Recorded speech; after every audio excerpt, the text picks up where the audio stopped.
she was like, well, all these questions. I was like, watch me on 360. You know, I got the 360 app. She's got a, like, yeah, it's dangerous as hell. Straight up. Because it's dangerous as hell, but I'm cool with it. Like, I don't have a bank card anymore. She took it. Right? Like, I can't have cash. Like, it's just one of those things. Like, it's just, I don't have it. Right? I got a gas card. That's it. You know? That's it. And I mean, I'm sure I can go buy some gas station drugs, but I'm abstinent. I don't want none of it.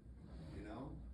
And so I got tricks even then because I've used the gas station drugs plenty of times to get through withdrawals for whatever reason.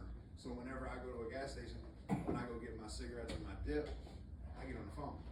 Say, hey, just hold on. Like, I'm about to get my tobacco, but I need you on the phone with me because if I see that kratom, I might want to get a shot.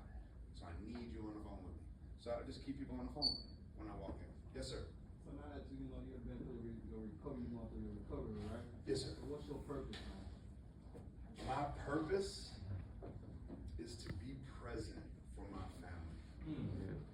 Like, straight up. Like, I can blame addiction, but in reality, I was going to get 10 national championships. Like, I set that goal when I only had one. And guess who paid the price? My family. Like, my family, they paid the price. Like, when I say they were scared to death of me, like, scared to death. And I had no idea. And so all of that, I mean, my oldest is 17, my middle is 16, my baby's 13.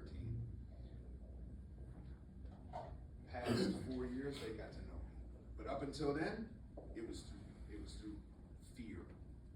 I was dad or coaching dad through fear. And if anything would get in my way of winning, it got mowed over. You know, like, oh, you got a game this week? I'm not missing practice. I'm not missing this. I'm not missing that.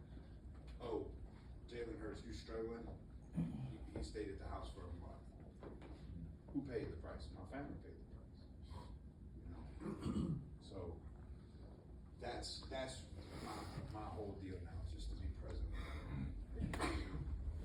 And it's cool because I just gotta be me. You know?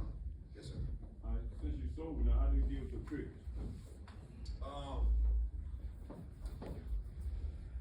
Constant prayer. I have tricks, right? I have tricks. Like, every time I pee, I say the serenity prayer. Every time. Like, it's just become a habit. I've been doing it for the past 4 years because I'd forget. You know, I'd be like, okay, I'm supposed to pray every morning. Well, I know I'm going to take a leak every morning. So in case I didn't get on my knees or in case I didn't pray, okay, I'm doing it there. And then when I go through doorways, I say, thy will be done. And so I'm always kind of present with God, trying to be at least. And the obsession is lifted, you know? So if you're having bad triggers, right? If you're like, every little thing's getting to you, or you're having them, it is what it is. It's like a craving, right? Like, you just, like, I know when we'll fix this. Like, I read in a book, like, recently that just hit me in the face. It basically said that everything that we're doing, God's got a bigger plan. And when we put alcohol and drugs over it, we're taking away the tools that God gave us to deal with that shit. So he's got us prepared for whatever it is we're going through. But because we've always used, we had a solution, that we've numbed that out, and now we just got to get those tools back to be able to manage those feelings. And you just got to remember, it triggers a feeling, you know? So sometimes you got to have that ego of like, man, I've come too far to just come this far. You know? Sometimes that ego is good, you know? Does that help? Yeah. Anybody else?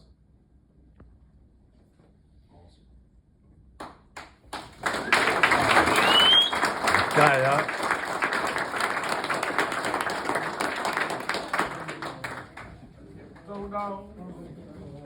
I want to tell you something. I want to tell it in front of everybody, right? Like, I met this guy then, and you know, I've seen him go through, I've seen him now, right? And I follow him on X and TikTok and other stuff, and that smile right there, when he's doing those talks and everything right there, it's so genuine now. It's like there's a peace, and that's why it's a pleasure. But I want you to know that I noticed. I love you. You know, thank you for coming. And Scott, it's an honor to grace us. I'm a diehard Bulldog fan. And, so we met with Scott a while ago. Ed and myself got Tony Sanchez at a Jittery Joe's,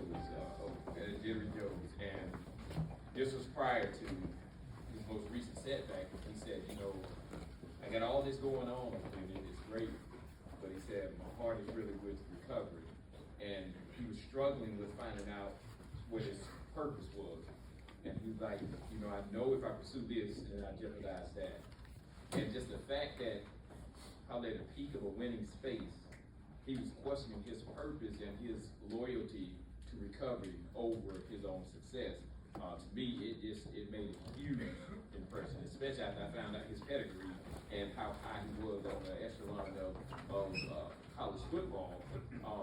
And so I say that to say to y'all that whatever you got, there's nothing that outvalues your recovery. Whatever you have the potential of accomplishing, there's nothing to have a greater value in your recovery, and Scott is living proof that this is true. So most of us haven't even seen the money that he's blown in a month, right? And a lot of times we toy with the idea that maybe if I do this, I can get the money, but here's the man that has had it and told you it's not worth it if it's gonna cost you this. Hold on to your recovery, fight on to it with your multitude, and whatever you got to do, stay sober. Scott, thank you, man. Thank you for encouraging us. Yeah.